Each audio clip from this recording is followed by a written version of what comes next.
toucher un public le plus large possible, même si ça peut faire râler certains. J'ai rencontré des gens en fait que je croyais être des écologistes et qui pourtant eux-mêmes se considèrent à l'extérieur de la nature comme s'il ne fallait pas la toucher, comme si l'homme n'avait pas le droit de s'intégrer dans son environnement. Alors que vous allez vous retrouver à côté d'un chasseur qui lui vous dit mais moi je vis avec la nature et je me considère comme un maillon de cette chaîne-là. Donc en fait, ce livre-là, c'est surtout un livre aussi de bienveillance et de dire il faut vivre les uns avec les autres sans se taper dessus. On a des cultures différentes. C'est pas pour autant qu'il faut se juger les uns les autres. Podcast by Tendance Ouest.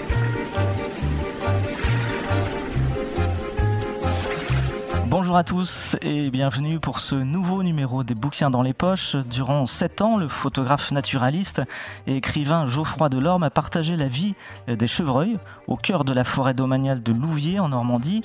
Il raconte ses 7 années de vie sauvage dans un livre fascinant, L'Homme Chevreuil, paru aux éditions Les Arènes.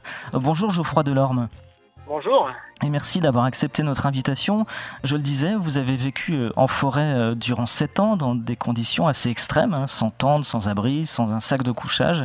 Qu'est-ce qui, dans votre histoire personnelle, vous a conduit à prendre cette décision de vous installer en forêt ? Alors en fait, moi quand j'étais enfant, déjà j'étais fasciné par la nature, par la forêt. Et mes parents avaient une maison qui était construite en lisière de forêt. Donc la seule chose qui pour moi était une référence, c'était justement cette forêt. Et par rapport à mon isolement social, puisque j'ai toujours étudié par correspondance, j'ai été obligé, on va dire, de subir un petit confinement de 12-13 ans, depuis mon CP jusqu'à la fin du lycée. Et voilà, chacun sait aujourd'hui, avec le confinement dû au Covid, ce que ça représente, 3 mois sans voir personne, même parfois en famille, c'était lourd. Moi, j'avais ma famille, mais j'avais pas de contact social extérieur et ça me manquait beaucoup. Mais à la fin, ça a fini par me faire peur. Et la seule référence qui pouvait me rassurer dans cette histoire-là, c'était justement la nature, la forêt que je voyais tous les jours. Alors que pour d'autres, c'est pas du tout un élément rassurant. Comment vous expliquez que pour vous, ça ait cette vertu de rassurer ? Je pense que c'est d'abord une culture de vie. On a toujours été très très proche de la nature. Et puis moi, j'ai une vision de la nature qui est peut-être un petit peu plus globale, on va dire. Je suis pas dans une écologie environnementale où l'homme est au milieu de tous les éléments et il est arrivé en conquérant. Moi, je trouve qu'on est un petit maillon de cette chaîne et qu'on est tous à peu près dans la même galère, alors que ce soit un loir, un chevreuil, un cerf, un sanglier. Quand on se retrouve tous dans la forêt, c'est pas forcément agréable, mais on est obligé de faire avec les éléments et je pense que c'est ça qui m'a laissé un petit peu partir en forêt. Mais alors, quand est-ce que vous faites le pas, Geoffroy Delorme ? Quand est-ce que vous dites, cette fois-ci, oui, je vais vivre cette expérience incroyable de vivre en forêt à la manière des animaux quasiment. Oui, alors en fait, ça met 19 ans. J'avais fait j'ai fait des études, j'ai fait 6 mois de formation pour devenir photographe professionnel. Et je partais assez régulièrement en forêt pour pouvoir me ressourcer et puis faire quelques photographies. Et avec ces allers-retours en forêt, j'ai fini par rencontrer un chevreuil que j'ai appelé Daguet. Et à force de le voir, ça m'a vraiment donné envie d'aller de plus en plus dans la forêt. C'était quelque chose d'assez incroyable parce qu'on s'est croisés sur le bord d'un chemin et son regard était vraiment unique. C'était quelque chose de magique. Et à partir de là, j'ai dit, je vais aller de plus en plus souvent en forêt. Et en fait, cette immersion-là a commencé très lentement. Donc, je faisais des allers-retours chez mes parents. Je rentrais dans la maison familiale. Je reprenais des vivres. Puis je repartais en forêt. Je restais parfois l'après-midi. Puis ensuite, je me suis dit, tiens, je vais rester la journée. Et ensuite, ça fait 18 heures sur 24, puis 20 heures sur 24. Et quand on arrive à 20 heures sur 24, on se dit, pourquoi pas y passer une nuit ou 2 nuits. Et puis le jeu commence et la relation avec la nature commence également. Alors précisément, votre récit pourrait n'être que celui d'une expérience technique de survie, Geoffroy Delorme, mais c'est aussi et surtout, et c'est ce qui fait sa force, je trouve, une histoire d'amour ou d'affection. Comment est née votre relation exceptionnelle avec les chevreuils ? J'ai eu 43 amis chevreuils et avec les 43 amis chevreuils, il y a une dizaine de chevreuils avec lesquels j'étais vraiment très très proche. Ça marche pas avec tous les chevreuils malheureusement, mais cette relation et cet amour-là que j'ai eu pour eux et qu'ils ont eu pour moi, il est né du fait que on est, je pense, deux espèces avec un point commun, on est des cueilleurs et on se retrouve assez facilement aux mêmes endroits au même moment. Donc quand on va aller chercher des glands pour aller les faire cuire, les faire bouillir plusieurs fois par exemple pour récupérer, enlever tous les tanins et pouvoir les manger, on va aller récupérer des châtaignes, on va récupérer des noisettes, plein de petits fruits secs à l'automne. Et les chevreuils, on se retrouve au même moment. On va aller chercher des orties dans les clairières, on va aller chercher du plantain. Et en fait, ça fait des petites zones de rencontre qui nous force à en savoir un peu plus sur nous-mêmes. Et donc la petite histoire d'amitié, elle commence souvent comme ça, avec comme chez nous en fait, le repas partagé. ça fait un petit peu comme ça, sauf que bon, eux ils sont pas du tout dans l'appréciation du repas partagé.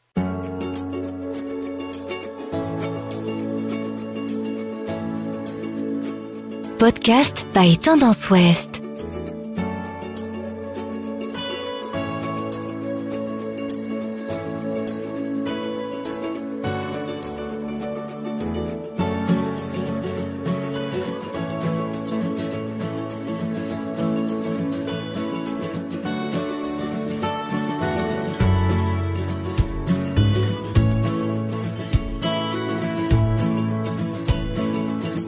La relation que vous construisez, en tout cas, je trouve, est unique avec les chevreuils. Vous adoptez d'une certaine manière leur mode de vie, leur langage, leur nourriture parfois. Pour quelles raisons vous allez jusque-là, Geoffroy Delorme ? Qu'est-ce que vous allez chercher ? Alors, en fait, on ne peut pas tout prendre de leur mode de vie, mais c'est surtout que quand on est dehors, et moi je lisais beaucoup les bouquins de Nicolas Vanier qui disait il arrivait à dormir à moins 40 sur la neige, sans tente, sans sac de couchage. Moi je me suis dit, en forêt de bord, il y a 10 degrés de moyenne, c'est pas ça qui va me faire mourir. Donc en fait le pire c'est pas vraiment le froid, c'est plutôt le vent et l'humidité de la nuit. Et quand j'ai commencé à vivre avec les chevreuils, je me suis rendu compte qu'eux ils vivaient beaucoup plus facilement la journée que la nuit. Et que les temps de sommeil, en fait, étaient plus appréciés justement dans la journée, c'est-à-dire là où vraiment on profite de la vie, et puis la nuit où on fait que manger, on va aller grignoter. Et en fait, ils vont manger 1 ou 2 heures, et puis ensuite ils vont se recoucher, ils ruminent, ils se relèvent, et en fait c'est ça quasiment toute la journée, mais en fonction des saisons, parce qu'il faut vraiment prendre chaque saison à part, on vit pas pareil en hiver qu'en été. La moyenne reste quand même d'aller chercher à manger, puis de ruminer et recommencer ça tout le temps. Donc moi, je me suis trouvé face à ce petit principe-là, sauf que petit problème technique, je ne suis pas un ruminant. Je suis obligé de manger beaucoup moins souvent qu'eux et de remplir beaucoup plus. Mais la nourriture restait quasiment la même et la même commune même. Et c'est vrai que je pense que l'amour qu'on a eu les uns pour les autres est certainement lié à ça par ces croisements très réguliers. Il y a des chevreuils avec lesquels j'ai pas forcément réussi à m'entendre. Et ça, on le ressent bien dans votre livre, d'ailleurs. Les différents caractères, alors comme chez les humains, la diversité des caractères des chevreuils. Vous évoquiez à l'instant vos amis les chevreuils.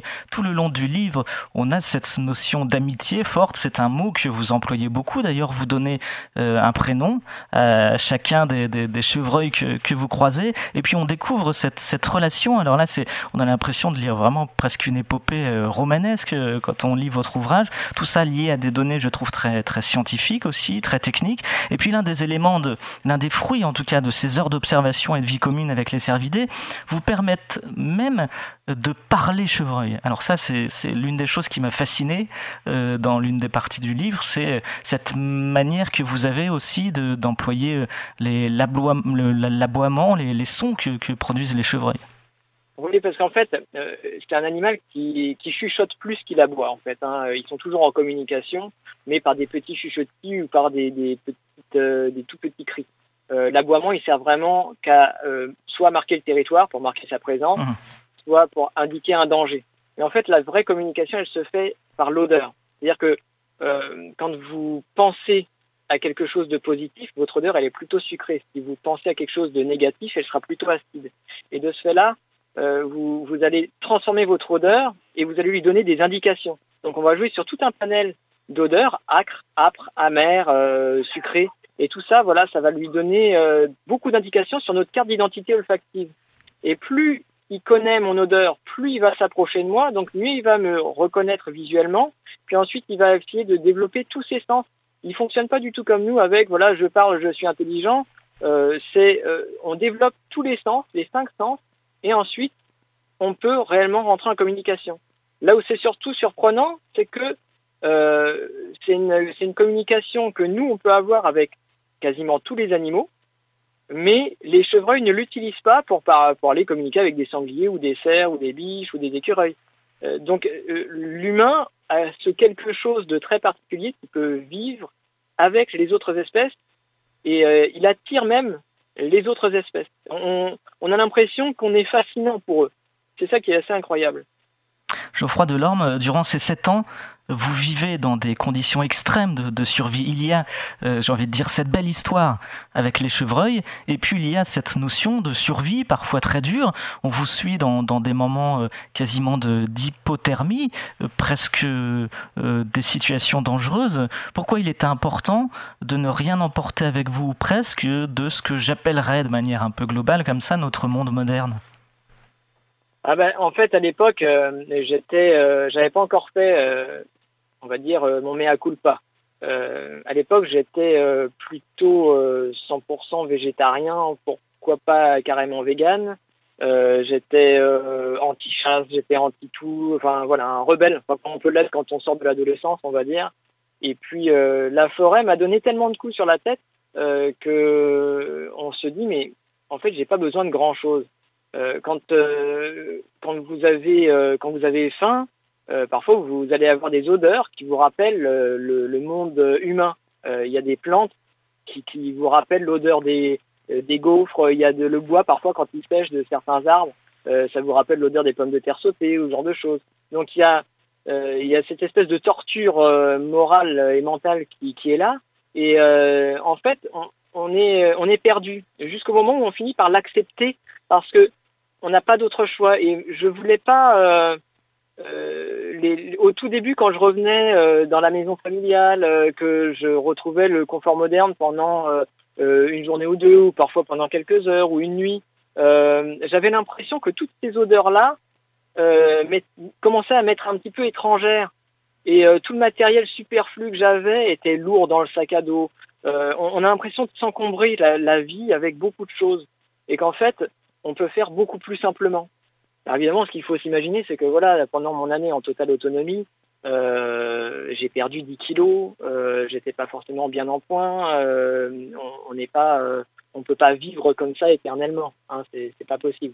Mais il y a cette espèce d'appel de la forêt et puis peut-être cette conviction très humaine de dire je suis capable de le faire. Vous voyez, comme Mike Horn va partir très loin sur des étendues glacées ou dans le désert. Il est plutôt dans un face-à-face par rapport à la nature.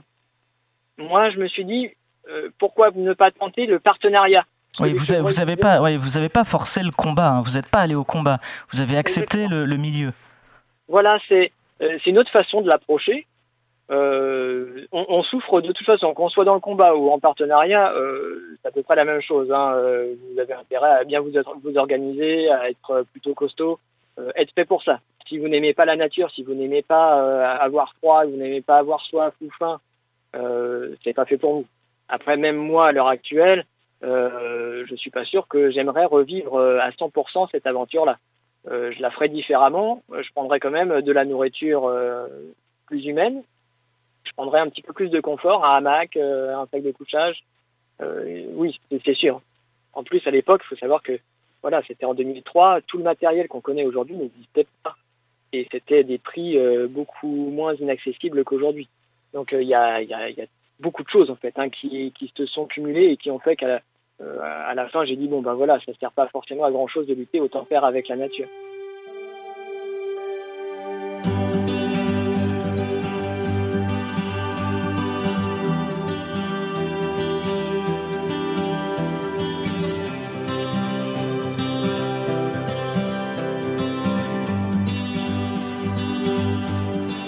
Podcast by Tendance Ouest.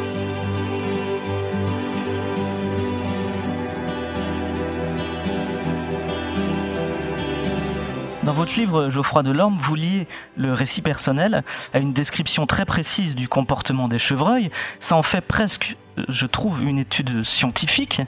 Ça apporte en tout cas une vraie nouvelle pierre dans les connaissances que l'on a de ces animaux. Cette rigueur-là était importante dans votre démarche ? Oui, parce que il y a une...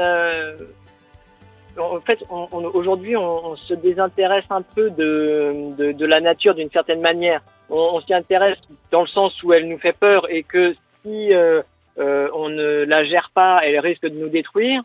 Et là, moi, j'ai voulu montrer comme quoi, avec le cœur et avec l'âme des gens, on peut réussir à faire découvrir un univers qui paraît hostile. Il y a beaucoup de livres qui sortent, que ce soit sur les animaux, sur les arbres, et qui sont très scientifiques, et on s'y perd parce que c'est chiant à lire. C'est pas forcément quelque chose qu'on connaît ou qu'on va vouloir découvrir dans la nature. Moi, à travers cette histoire-là, j'ai voulu intégrer une espèce de rigueur scientifique, de manière à montrer comme quoi on peut vivre dehors, on peut aimer être dehors, et en même temps observer la nature, décrire ce qu'on ressent et ce qu'on voit. Après, voilà, il y a des choses qu'on voit qu'une fois, d'autres qu'on voit 3 fois, et puis d'autres qu'on ne revoit plus jamais. Et c'est un petit peu comme votre enfant quand il fait ses premiers mots. Parfois, vous êtes là quand il vous parle, mais parfois, son premier mot, vous n'étiez pas là, ou la première photo, il fait un geste et vous vouliez le photographier. Ah, bah zut, alors, j'avais pas l'appareil photo. Donc, vous allez dire à tous vos copains, bah oui, bah voilà, il m'a fait les premiers gestes, il m'aime bien.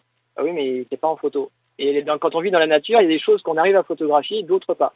Alors, on fait ce qu'on peut, hein, mais c'est toujours assez compliqué. Et moi, j'ai voulu, dans ce livre-là, montrer le mode de vie des chevreuils, intéresser les lecteurs aux chevreuils, alors qu'ils n'auraient peut-être jamais acheté un livre sur les chevreuils, en fait, de base. Alors si vous écrivez beaucoup sur les chevreuils dans votre livre, vous écrivez aussi, Geoffroy Delorme, beaucoup sur la forêt, et vous n'êtes pas toujours tendre sur la manière dont elle est gérée. Quel est votre constat sur cette gestion, et quel est l'enjeu de la gestion des forêts en France ? Ah bah aujourd'hui, elle est industrialisée. C'est une gestion très industrielle de la forêt. Quand vous prenez dans une forêt, qu'elle soit domaniale ou non, moi c'était une forêt domaniale, mais il faut savoir que les forêts domaniales représentent un très faible pourcentage des forêts en France. Les 3/4 sont privées. Ces forêts domaniales maintenant sont à but lucratif quasiment. On n'a plus de forêts irrégulières avec des arbres, des chênes, des haies, des merisiers un peu partout. Maintenant, c'est de la monothéisation. Et cette monothéisation fait qu'aujourd'hui, on décrit les animaux comme des destructeurs de nature, alors qu'en fait, ils ne font que répondre à un besoin vital de manger, et on leur a fait des champs d'arbres où ils trouvent de la nourriture très facilement. Et donc, on va les chasser, non pas par écologie, mais par économie, parce qu'il faut sauver l'industrie forestière. Et ça, c'est quelque chose que je trouve déplorable à l'heure actuelle, parce qu'on pourrait valoriser nos forêts différemment en mettant l'arbre en avant, en mettant les animaux aussi en avant, parce qu'ils ont tous un rôle écologique, et c'est pas en les dénombrant comme des arbres ou en les considérant comme des produits de consommation qu'on arrivera à sauver cette forêt. Ça, c'est sûr et certain. Vous avez beaucoup appris des chevreuils et du milieu dans lequel ils évoluent. Qu'est-ce que vous avez découvert sur vous durant cette immersion de 7 ans ? Ah bah justement, en fait, on se découvre plus qu'on découvre les autres. On découvre qu'avant même de comprendre l'écologie telle qu'on peut la voir aujourd'hui, on a nous-mêmes une microécologie. C'est-à-dire notre microécologie, c'est notre corps et notre conscience. Et quand elles ne sont pas en phase, on n'arrive pas à rentrer en communication avec les autres écologies et les environnements qui nous entourent. Et moi, je suis arrivé un peu en conquérant, et ensuite je me suis remis à ma place dans l'ordre des choses en étant juste partenaire avec la nature. Mais j'ai jamais considéré ni la forêt ni les animaux comme des médicaments. Ils sont juste là pour nous remettre un peu à notre place. Les chevreuils m'ont accepté parce que voilà, il fallait bien qu'ils fassent avec un humain dans la forêt. Mais ils n'allaient pas partir en courant à chaque fois que j'étais en train de cueillir du plantain ou des orties. Ça aurait été stupide de leur part. Donc ils ont fini par s'y faire. Par contre, voilà, moi, je me suis découvert autrement. J'ai découvert qui j'étais, qui je voulais être, et pas ce que je voulais avoir, ni ce que je voulais devenir.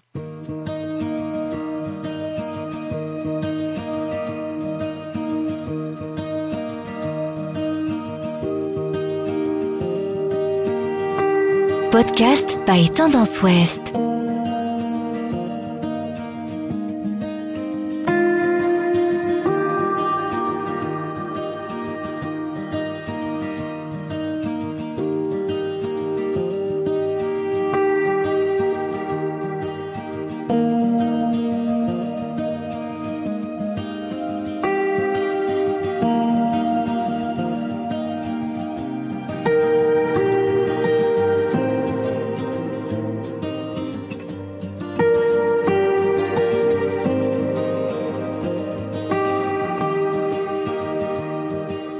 Vous écrivez, Geoffroy Delorme, « Ma vie, je veux la passer auprès de mes amis chevreuils, intensément, peu m'importe si elle est courte, mais si je veux les sauver de la destruction de ce monde qui devient fou, je dois rester en vie pour raconter leur histoire et sensibiliser le grand public à la réalité de la vie sauvage. » C'est ça, aujourd'hui, votre projet, votre mission, nous sensibiliser à la réalité de la vie sauvage ? Oui, c'est ça, c'est le but de mon livre. Et ça fonctionne bien puisque les gens ont un grand intérêt à le lire et j'arrive à rassembler des scientifiques, des véganes, des chasseurs, des gens qui ne connaissent parfois rien du tout à la vie sauvage. Et voilà, je trouve que on devrait apprendre à être des bons humains avant même d'être des bons civilisés. Que la civilisation, si vous voulez, quand vous vivez en forêt, elle représente plus un danger pour le sauvage, alors que l'humain, lui, ne représente pas un danger pour le sauvage. Et aujourd'hui, c'est notre civilisation qui met en péril les forêts, qui met en péril les animaux. On industrialise les vaches en faisant des fermes de 3000 vaches, et parfois même plus. On industrialise la vie, on industrialise l'arbre, comme si c'était un bien de consommation, alors qu'il ne faut pas du tout le voir comme ça. Il faut le valoriser et se poser la question, qu'est-ce que je vais en faire? Est-ce que j'en ai vraiment besoin? C'est ça la vraie question. C'est pas de produire à outrance et de spéculer sur le marché de l'arbre comme on pourrait faire des voitures ou du papier toilette. Ça n'a rien à voir avec tout ça. Quand on ressort d'une aventure comme celle-ci, avec les animaux, d'une aventure forte, tant sur le plan physique que sur le plan émotionnel, comment on revient, entre guillemets, parmi les humains? Je vois d'ailleurs que depuis que vous avez sorti votre livre, vous êtes passé sur de nombreux médias, parce qu'évidemment, votre aventure fascine, votre histoire nous rend curieux, je pense, et c'est une curiosité saine. Comment on vit après s'être soi-même exclu de la société? Comment on revient en société? Oh, vous savez, en fait, c'est une forêt secondaire. Donc on voit les gens passer, on voit les gens parler. Et j'ai passé qu'une année en plus en totale autonomie. Donc c'était pas si difficile que ça. Le plus dur, en fait, c'est que le corps se change, le corps évolue et on développe, on va dire, des sens un peu plus larges. On a un odorat qui n'est pas celui d'un chien, on en est très très loin.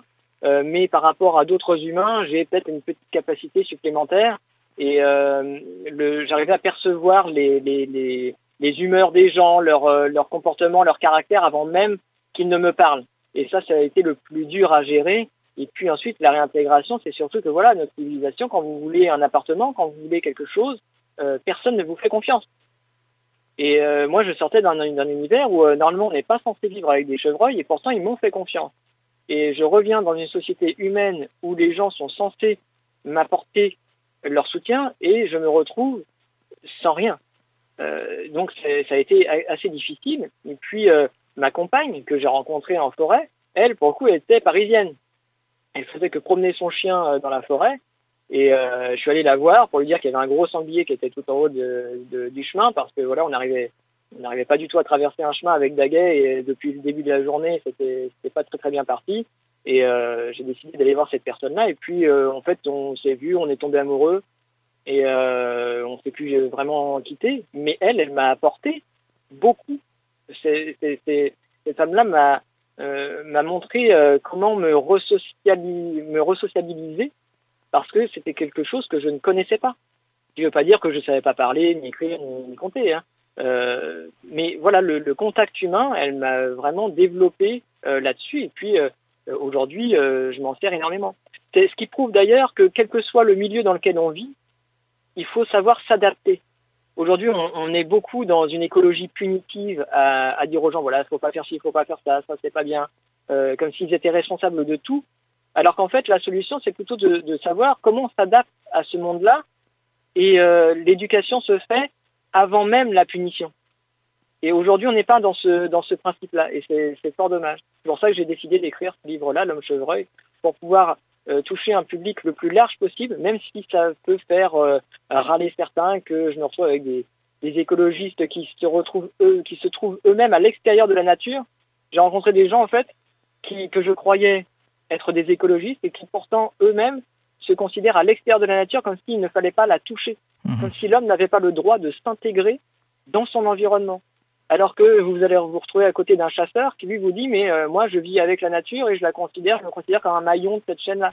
Donc en fait, ce livre-là, c'est surtout un livre aussi de bienveillance et de dire il faut vivre les uns avec les autres sans se taper dessus. On a des cultures différentes. C'est pas pour autant qu'il faut se juger les uns les autres. Ce livre est un succès, Geoffroy Delorme. Juste avant de vous saluer, ça veut dire qu'on peut être optimiste, ça veut dire que, en tout cas, on est sensible à une certaine contemplation de la nature et au récit de cette contemplation. Oui, je pense qu'aujourd'hui, on peut être très optimiste sur l'avenir parce que les gens comprennent l'enjeu vital qu'il peut y avoir à non pas admirer la nature, mais vivre avec elle et la considérer et se considérer comme faisant partie d'elle. Et ça, c'est un mouvement qui arrive de plus en plus. Moi, je passe beaucoup dans les écoles et je me rends compte à quel point les enfants sont capables de s'adapter, de comprendre ces enjeux-là. Merci beaucoup, Geoffroy Delorme, auteur de L'Homme Chevreuil, 7 ans de vie sauvage aux éditions Les Arènes. Merci beaucoup et à très bientôt. Merci de votre invitation. Au revoir. Au revoir. Podcast by Tendance Ouest. Podcast by Tendance Ouest.